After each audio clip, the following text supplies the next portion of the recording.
Selamat berjumpa pada acara Dialog Khusus TVRI. Saudara, Partai Demokrasi Indonesia Perjuangan pada tanggal 28 Maret hingga tanggal 2 April mendatang akan menyelenggarakan Kongres kedua PDIP yang akan berlangsung di Pulau Dewata, Bali.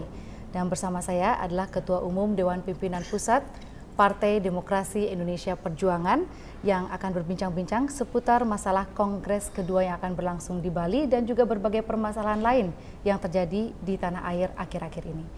Selamat berjumpa Ibu Megawati. Selamat pagi Mbak. Bagaimana kabar Ibu? Alhamdulillah baik. Alhamdulillah, dan keluarga juga baik ya Bu ya? Alhamdulillah.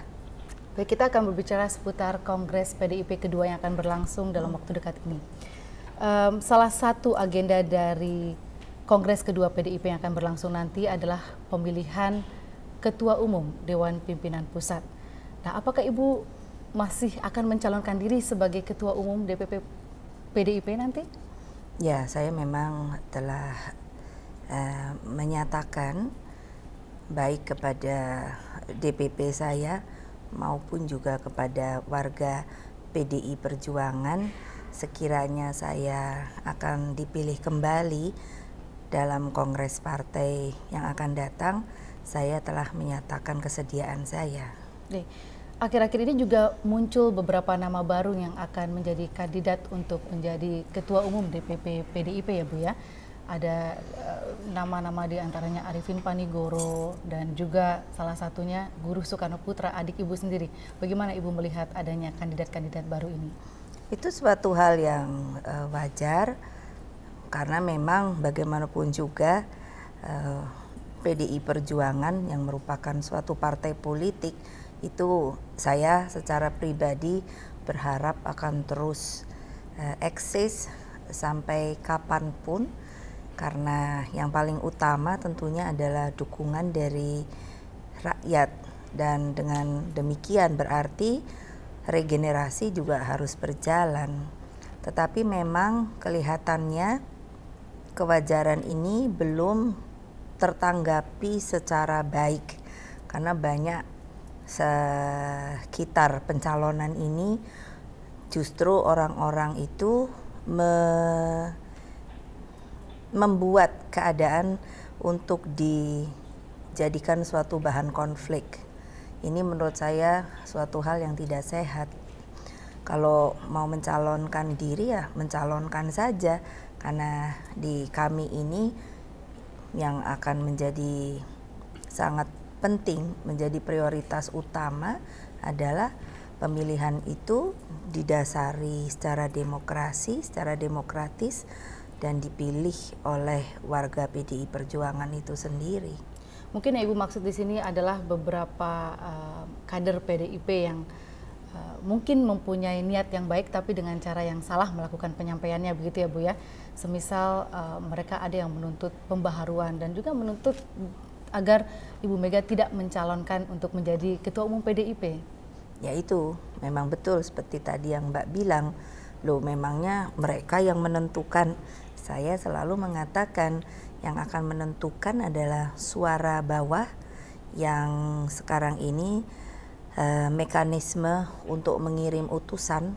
Utusan ini bukan juga asal sembarangan, tetapi melalui beberapa tahapan dia itu akhirnya bisa menjadi utusan yang semuanya dilakukan oleh suatu rapat yang dihadiri oleh mereka yang berada di tingkat paling bawah. Jadi memang kalau PDI Perjuangan ini saya kira mekanisme untuk menuju apalagi yang namanya kongres partai. Kongres partai ini merupakan di dalam konstitusi kami merupakan institusi tertinggi partai, di mana di situ berkumpul seluruh aspirasi yang ada di yang sekarang sebutannya grassroots, akar rumput itu untuk bisa menyuarakan, menyampaikan aspirasinya. Jadi memang tidak mudah bagi PDI Perjuangan kalau saya boleh compare dengan partai-partai lain yang saya perhatikan, hal-hal seperti itu mekanismenya kelihatannya lebih mudah. Kalau kami itu betul-betul, jadi kalau kongresnya saja akan dilakukan Maret, proses menuju kongresnya itu saja sudah kurang lebih 4 bulan. Jadi persiapannya cukup panjang ya Bu ya. Tadi Ibu mengatakan soal akar rumput ya, dan memang ternyata Ibu dari kelompok akar rumput atau grassroots ini banyak yang mencalonkan kembali untuk menjadi Ketua Umum DPP. Ibu, tapi bagaimana pandangan Ibu terhadap regenerasi? Regenerasi itu pasti berjalan dan terus berjalan. Mengapa saya katakan demikian? Karena sepertinya bagi mereka oknum-oknum yang sekarang ini sedang melakukan, saya sebut manuver begitu, memang kurang pas atau tidak begitu mengetahui jalannya roda organisasi ini. Karena kalau dikatakan regenerasi tidak jalan, itu jangan hanya dengan melihat ketua umumnya itu kok yang terpilih saya terus. Regenerasi itu ya dari akar rumput ke atas itu yang harus berproses, dan pada saat sekarang sebenarnya itu terus berjalan. Artiannya kalau kita melihat sejarah partai, maka yang namanya generasi tua dari partai tersebut itu sudah mulai fading away ya, sudah mulai menjadi tidak aktif lagi, atau mereka itu menjadi suatu anggota dari suatu badan penasehat. Sebagai suatu contoh seperti yang namanya Pak Ruslan Abdul Ghani, itu ada di dalam Dewan Penasehat Partai.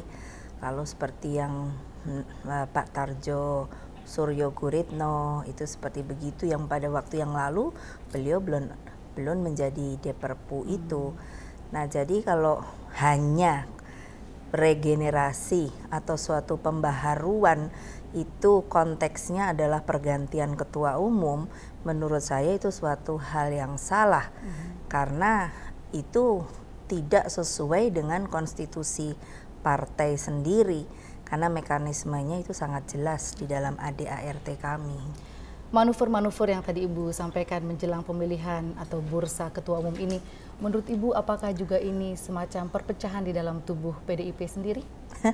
Itu yang saya bilang, itu diramaikan oleh media ya, justru ya, karena kan seperti tadi saya katakan, konstitusi kami itu yang sangat jelas, seorang pemimpin itu dipilih betul-betul dari bawah.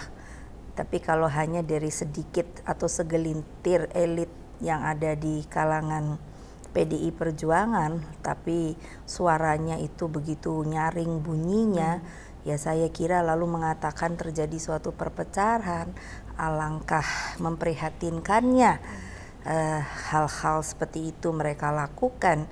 Karena saya melihat justru PDI Perjuangan ini berada di dalam satu kondisi yang sangat solid. Mengapa saya bisa mengatakan seperti itu? Secara struktur organisasi, kalau pada waktu yang lalu kami mengalami kegoncangan suatu cabang yang disebut struktur roda organisasi, itu memang di tingkat cabang yang paling aktif. Nah, di dalam cabang itu sendiri pada waktu yang lalu kadang cabang itu bisa menjadi 2, bisa menjadi 3. Ada juga cabang yang tidak bisa bekerja, lumpuh. Ada juga cabang yang anggotanya itu merotoli apa ya, jadi keluar begitu. Nah, tapi pada saat sekarang ini kami telah bisa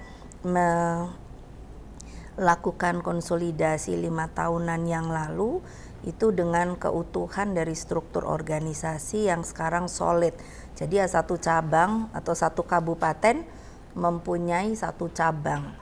Dan dengan demikian ya kalau dikatakan terjadi perpecahan, lalu siapa yang pecah? Kalau mereka pergi dari PDI Perjuangan, ya iya. Lalu gimana peluang Ibu untuk tahun 1999 nanti Partai pada tahun 2009 nanti? Maksudnya? Bagaimana peluang Partai Demokrasi Indonesia Perjuangan untuk memenangkan pemilu? Ya, tentunya kami terus mengkonsolidasikan hal itu. Makanya nanti di dalam kongres partai itu ada 3 hal yang akan kami usulkan.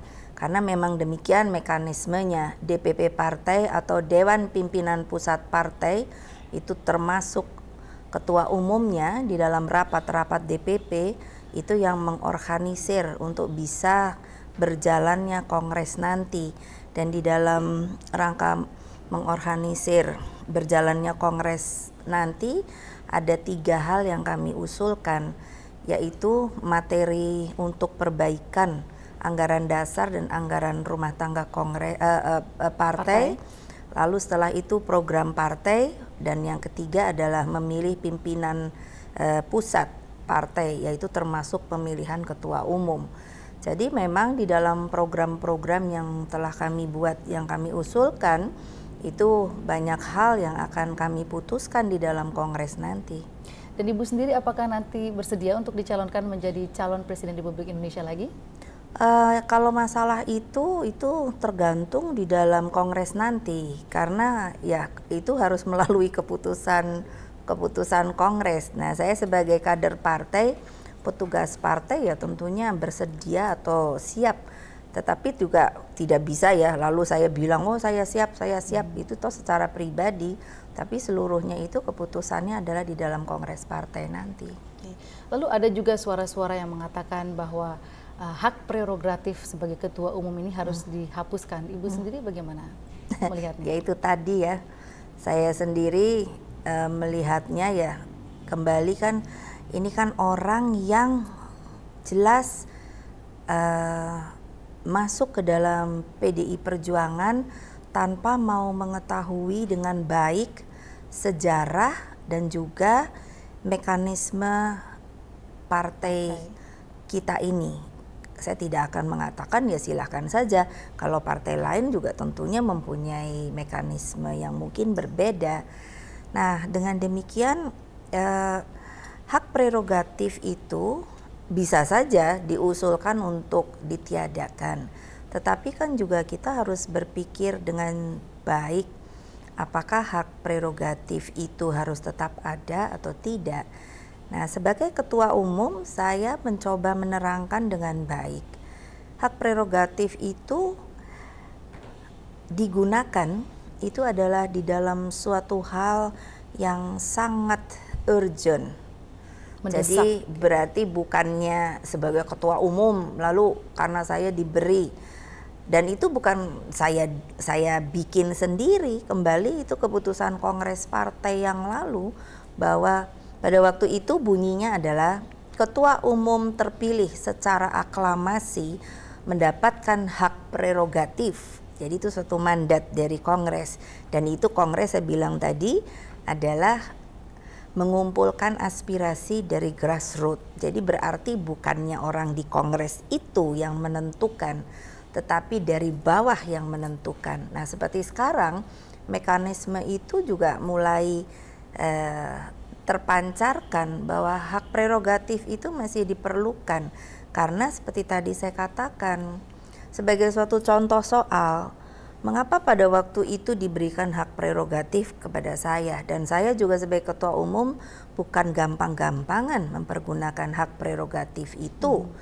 Itu merupakan suatu mandat dari partai.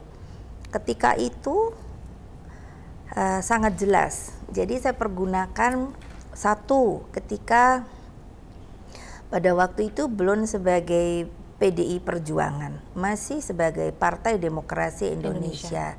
Saya tidak diberi hak untuk dipilih pada waktu pemilu, tetapi saya hanya diberi hak memilih. Oleh sebab itu, secara pribadi, tetapi juga sebagai ketua umum, saya mempergunakan hak prerogatif saya. Pada waktu itu saya akan mengatakan, saya tidak akan ikut pemilu ini karena hak saya dipasung untuk dipilih. Nah, jadi pada waktu itu hak prerogatif sebagai ketua umum saya menyerahkan sepenuhnya kepada warga PDI Perjuangan untuk mempergunakan hak pilihnya. Tapi rupanya pada waktu itu karena mereka tentunya menyayangi saya, lebih banyak mengikuti saya, tidak mau ikut memilih. Jadi kalau dilihat pada waktu itu PDI Perjuangan yang mengalami kegoncangan itu kan drop untuk anggota parlemen jumlahnya. Lalu hak prerogatif saya pergunakan juga pada tahun 99. Apa sih sebetulnya hak prerogatif? Hak prerogatif adalah langsung bisa diputuskan oleh ketua umum. Tidak perlu melalui suatu mekanisme rapat DPP partai. Nah, pada waktu itu ketika mau menjelang pemilu 99, saya sudah berpikir kita harus ikut.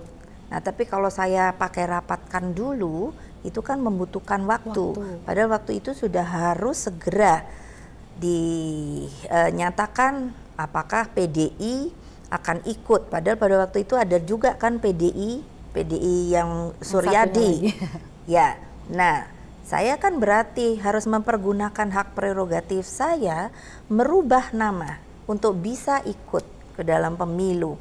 Jadi pada waktu itu saya nyatakan, saya keluarkan instruksi saya bahwa PDI yang ada itu merubah nama dan logonya menjadi PDI Perjuangan. Nah, juga saya berharap bahwa perjuangan ini jangan disingkat, Mbak, karena menjadi tidak bermakna. Jadi seringkali memang kan supaya enak disingkat PDIP. Saya bilang nggak bisa, ini perjuangan beda, perjuangan ya perjuangan. Ibu sudah membuktikan masalah demokrasi ini dengan menyelenggarakan pemilihan presiden secara langsung ya pada waktu itu. Lalu sekarang arahnya kemana Bu untuk demokrasi di tanah air ini yang ingin Ibu ciptakan untuk bangsa Indonesia? Ya, saya selalu mengatakan bahwa menurut saya ini politik itu kan banyak yang mengatakan politik itu kotor, begitu kan? Kalau saya tidak begitu. Politik itu merupakan suatu alat perjuangan. Jadi tergantung kepada kita untuk melaksanakannya. Dan keinginan saya bagi bangsa dan negara ini, bagaimana kita ya memberikan suatu pelajaran politik kepada rakyat untuk bisa mengetahui secara baik hak-haknya. Nah, antara lain tentunya juga hak politiknya. Nah, sebagai satu contoh pemilu kemarin, kan saya bilang bahwa hasilnya tentu saja sampai pada satu akhir yang selama ini belum bisa dilakukan pada waktu yang lalu. Sekarang ini langsung pemilihan langsung, terbentuklah satu pemerintahan baru. Nah, ini kan merupakan pembelajaran bagi kita semua untuk supaya pemilu yang akan datang 5 tahunan lagi ya mari kita koreksi supaya menjadi lebih baik sehingga alam demokrasi itu sendiri juga semakin membumi di bumi Indonesia ini. Oke.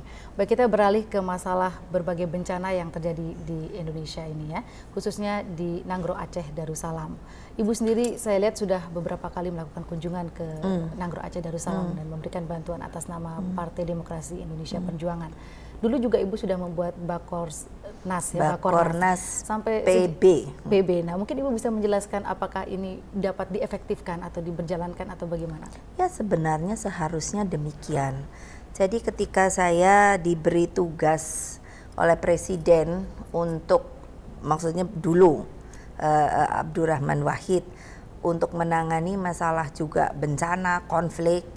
Jadi waktu itu saya lalu berpikir bagaimana mengefektifkan untuk supaya koordinasi ke bawah ini bisa berjalan. Tetapi secara singkat ya Mbak, saya katakan badan apapun yang dibuat, tetapi yang paling penting adalah bagaimana manusianya sendiri itu betul-betul mempunyai perhatian di dalam masalah bencana.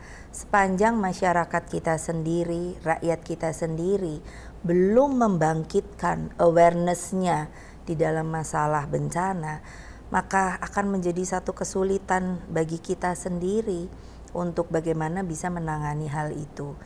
Pada waktu yang lalu, saya selalu minta kepada pemerintah daerah dengan otonomi daerahnya mempunyai data khusus mengenai masalah bencana ini, baik gempa, baik tsunami, baik kebakaran hutan dan sebagainya, sehingga mereka sudah bisa tahu membuat adjustment. Oh, kapan sih kira-kira akan terjadinya? Kan itu antisipasi. Sekarang Ibu sudah banyak kegiatan luang ya Bu ya, setelah tidak menjabat lagi sebagai presiden, tapi tetap sebagai Ketua Umum Dewan Pimpinan Pusat PDI Perjuangan. Kegiatan Ibu sekarang apa saja tuh Bu? Saya tadinya ya pikir saya tidak di pemerintahan lagi, sudah berkurang ya kegiatan. Ternyata kegiatan itu tetap saja banyak ya, tentu saja sebagai Ketua Umum Partai. Dan saya juga dari dulu mempunyai suatu yayasan yang saya beri nama Yayasan Kebun Raya Indonesia. Nah, pasti akan berpikir, oh ini tentunya ngurus kebun raya. Tapi bukan itu saja, tetapi adalah untuk melindungi pelestarian dari plasma nutfah kita. Itu sebetulnya keinginan saya yang tentunya sudah berjalan, tapi saya masih belum merasa cukup puas. Dan lalu ada beberapa kegiatan sosial yang saya lakukan, dan mungkin tentunya, tidak ingin membentuk sebuah mega center seperti Habibie Center, Abdurrahman Center. Ada terfikirkan hal itu ya, juga mungkin sedang dipersiapkan, tapi ya saya melihatnya karena merupakan suatu mega itu kan besar ya. Jadi saya bilang itu seperti bagian dari mimpi saya. Jadi belum saya umumkan, mungkin beberapa waktu yang akan datang. Baik, terima kasih Ibu Megawati Soekarno Putri atas waktunya untuk berbincang-bincang dengan kami pada acara dialog khusus. Dan saya ikut berdoa semoga mimpi Ibu terwujud dan Kongres PDI Perjuangan kedua yang akan berlangsung di Pulau Dewata pada tanggal 28 Maret nanti akan berlangsung dengan selamat. Makasih Mbak. Demikianlah perbincangan kita dengan Ketua Umum Dewan Pimpinan Pusat Partai Demokrasi Indonesia Perjuangan, Ibu Megawati Soekarno Putri, dan terima kasih Anda telah menyaksikan dialog khusus ini, dan sampai berjumpa lagi di lain kesempatan dengan topik yang lainnya. Terima kasih. Terima kasih, Bu. Terima kasih, Mbak.